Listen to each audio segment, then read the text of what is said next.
Hi guys, and welcome back to the channel. I hope you're well. So today we are starting a new tutorial. So I have this week's tutorial for you. This quilt is called Butterfly Bliss, and before we get into this video, don't forget to like and subscribe, give me a thumbs up, show me some love and hit that notification bell. So if you're new here, welcome to the channel. I'm so happy you chose to stop by and to subscribe. Also, for those of you who have remained with me, my normal girls, hey girls, how you doing? Thank you so much for remaining with me. Right, so let's get on to the video now that I've done with all of the greetings. So we are making a Butterfly Bliss quilt, and this is the quilt. It is really beautiful, and I know I said it about all of my quilts. That's because they simply are. Okay, now this one has come together very quickly. You can make it in a day, and I do say that within the tutorial itself, and it literally did take me a day, including the actual borders. So let's have a good look at it. Very, very beautiful. Okay, so you've had a little sneak peek of it. Now, as I said, it comes together very quickly, and that's literally it, guys. I have done the quilting for it, and I've used lots of different quilting patterns, and I've shown you the completed quilt, because usually I will show you just a quilt top. So today I have actually completed it all, and so I'm giving it to you. Okay, now enjoy the video, give me a thumbs up, and if you have any comments about it, in fact, tell me what you think about the quilt. I'd love to hear what you actually think. So let's go check it out, and I'll see you next time. So happy quilting. I wasn't even recording, it's recording now. Before I go, guys, I just wanted to say to you that for those of you who have not seen my community page, why can I not say that word? Community. There you go, I've got it now. There is a sample of a quilt along that will be starting next week Friday, and it's a star sampler quilt. So we'll be making, I think it's about 17 stars that we'll be making all together, and they're all different. So just to get those skills upgrade with star making, if you enjoy making stars, by all means jump on board. All we need literally is a 16 fat quarter, and I will be using batiks for mine. Okay, so to jump on board, check it out, give me a thumbs up on that community page so I know how many people are actually taking part. So far we're up to 50 now. I know a lot of you can actually get on board. Come on guys, jump in, let's have some fun making this star sampler quilt. It's really beautiful and vibrant. I'm not going to show it to you because it's so damn pretty. Okay, so jump on board, give me a thumbs up so I know how many people are actually interested, and it is beginner friendly, so it's going to be a lot of step-by-step process, just as how I usually do my quilt alongs, in very detail, and of course there will be a pattern provided at the end of the tutorial. All right, so check it out, that community page that is, and then let's get started on this Butterfly Bliss. Bye for now, guys. Okay, so I went ahead and cut all of my strips out and cut them into my required sizes. I've laid them out, as you can see, and this is the pattern that you're looking at. The fabrics are very vibrant, they're very colorful, they stand out. The most important print I want you to take heed of is the butterflies, because obviously the quilt is called Butterfly Bliss, and I decided to call it that because of obviously the print in the butterflies, but because of the colors are so vibrant and so colorful, and yet it reminds me of a butterfly garden where you'll see lots of butterflies flying around. So this is just half of the quilt you're looking at here, and it's a very quick process, so I don't think you should have any issues in laying it out. The only thing you need to take heed is where the positions of each of the squares are placed, and that's important. All right, so I'm going to sew them together, and then I'm going to do the other half and sew the whole quilt up together. All right, so let's get started on that. All right, so update on the quilt now. So all of the squares have been stitched together in the pattern that I've laid it out in. I've added on the borders here, and I've added on the large border at the top. So I'm about to sew on the final side borders. I am considering whether or not I should add another border on, but I will see what it looks like once I have spread it all out. But for now, I'm going to complete this, and then once I'm happy with the whole look out of the quilt, then I will consider what sort of quilting pattern I am going to do. Now, because it's such a flowery print, I think it's pointless doing any sort of, sort of intricate pattern for quilting. Probably swirls or paisley will do, or just an ordinary meander. But for now, I will consider that. But let's get this all done, and let's see what quilting pattern I come up with. Okay guys, so I'm going to show you how I baste the quilt outside. I have already done the back, and I'm just doing the front at the moment. It's got the last bit of the front to do, and how I actually baste it. So now this area is done. I usually do the width and the length together of the table, so that makes it easier. And I do iron it as I go on, so that the glue adheres to it lovely and easy. So I'm going to put this there for now. Right, so since I've done this bit already, I'm just going to move it up.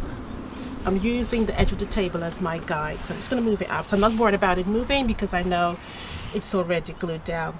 And I've already memorized as this area here is where I need to stop, because I can see the ripples here and I can see it's nice and smooth there. So I'm just going to move it up to that point.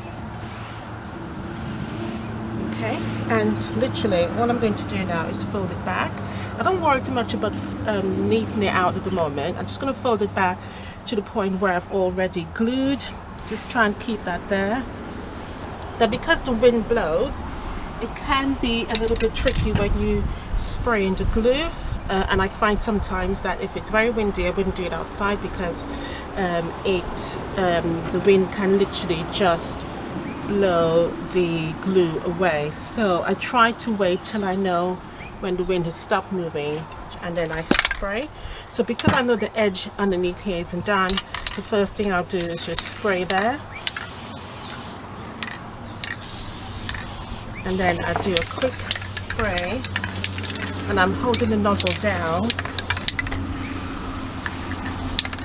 I'm just doing circles really. You may think it's a lot, but because I'm outside, I'm not really worried about that. And you can see it's sliding.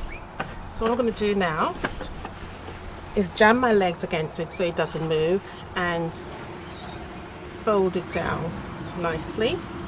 And at this point, I haven't adhered it yet. I'm just smoothing it out. So what I'm going to do is literally start in the middle, tug on the fabric, or in this case the quilt top, and smoothen it down with my hands.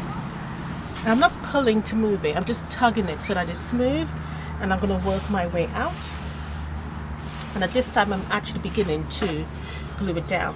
At some point, I will also just hold the batting just to make sure it's nice and smooth underneath, and go down and just work my way across to the end now.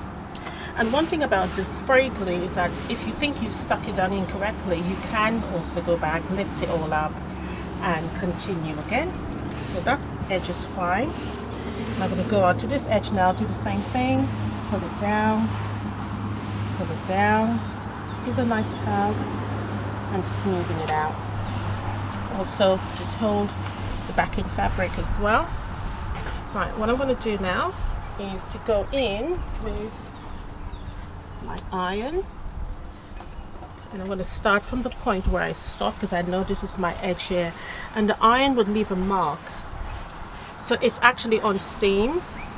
Okay, and I'm just going to do the same thing, and this time I start from the end out. I'm going to pull it to the side so I can get the edge,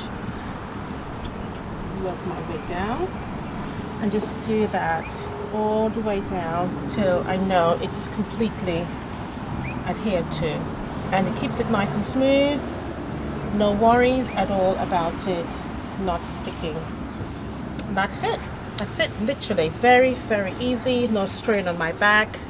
Yes, I am bending over, but hence the reason why I keep it just to the width of the table, so it's easier to work with. And the good thing is that even though you think the glue may have dried before you put it down, the heat of the iron warms it up and sticks it again, and then as it cools down it adheres to it, hence you get a really nice smooth adhesion to it. And that's it. So I'll show you here what I've got. I don't know if you can see it, got a little bit of ripple there. So all I'm going to do literally is hold that area and just tug on it, and it gets it nice and smooth. Because I haven't really glued it down. Yes, in a sense I have, but because I know I haven't put that heat on it yet, where it usually sticks to it even more, I can still move it. And that's simply it. So once I've completed this, I just go over it once or twice just to make sure I know it's on there properly. Come all the way down to the edge.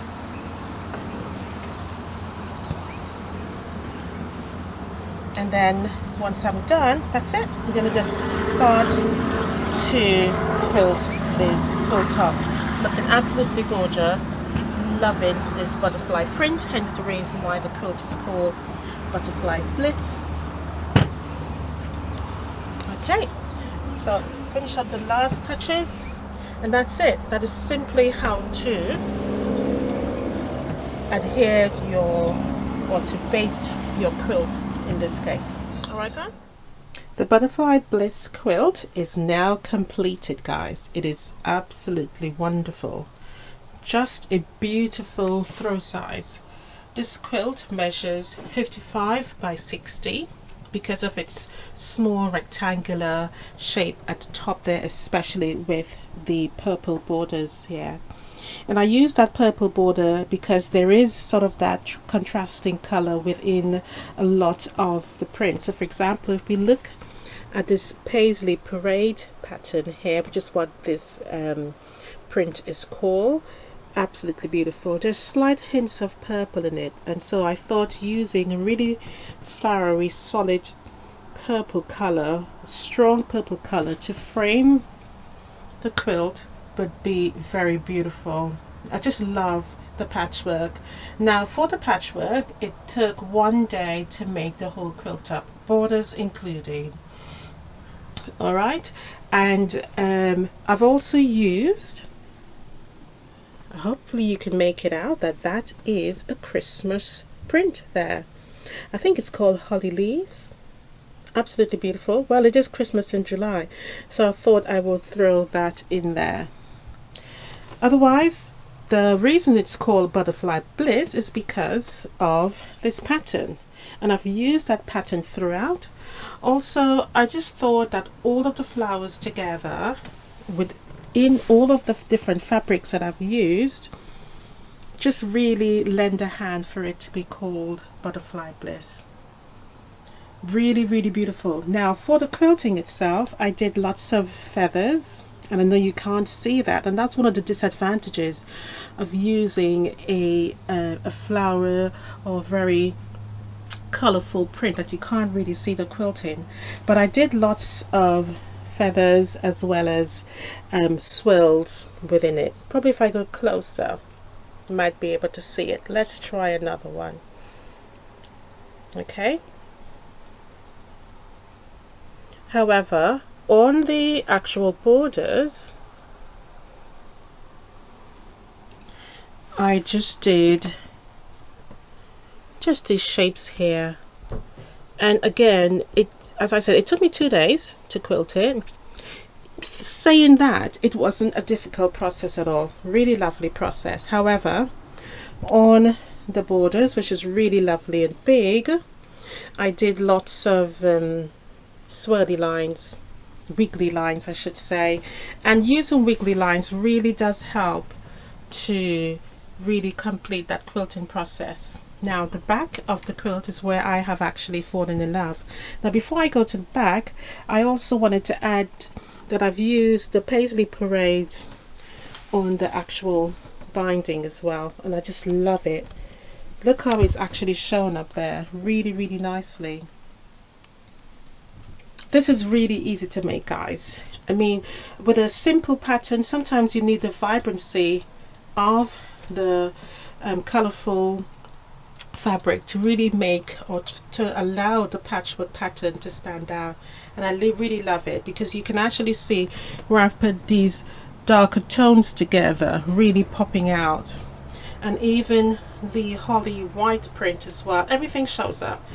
Okay, so the colors have contrasted really beautifully with even the butterfly prints themselves. Now I'm going to show you the back. Very lovely. You're going to love it. Hopefully you love it as much as I do.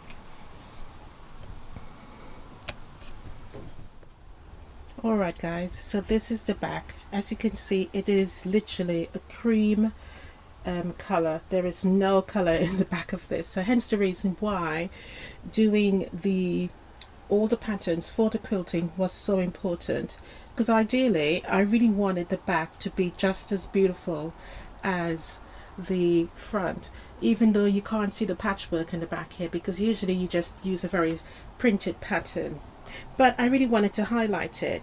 So when I said I did a lot of quilting, trust me, I did a lot of quilting. You can see every impression. I'm really beginning to fall in love with this batting now because I can really see all of my hard work. And I think if you're going to be using a plain back, just make sure that you do a lot of quilting because that really helps to highlight the quilt itself. Now as you can see, this is the area where I showed you initially here, where I just did those curved pebbles. Well, I shouldn't say pebbles, more of sort of heart half shapes. Okay, and then on the border I did a squiggly line there, and I did to the bottom also, but I filled that in with wiggly lines just up and down, making sort of a triangular shape there all along.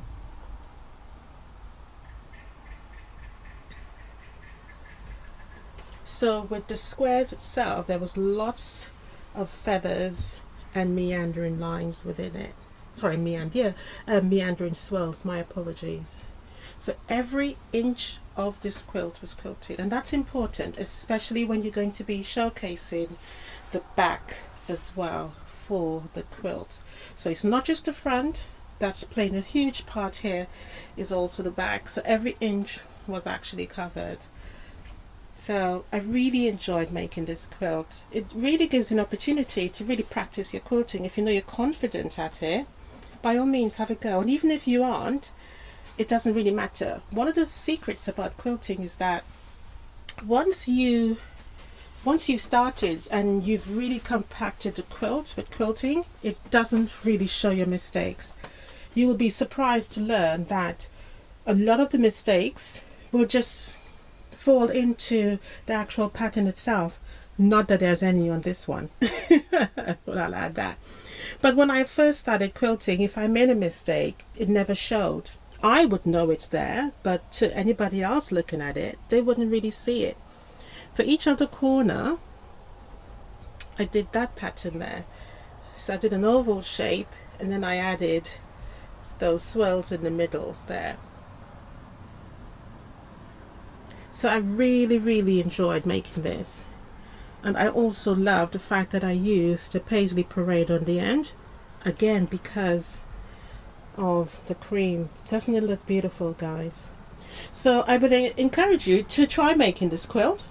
As I said, very easy patchwork, very easy patchwork. Beautiful butterfly bliss patchwork pattern. There will be a pattern for you to download and enjoy, and it's a great size, so which means you can complete it in the same amount of time that I actually did.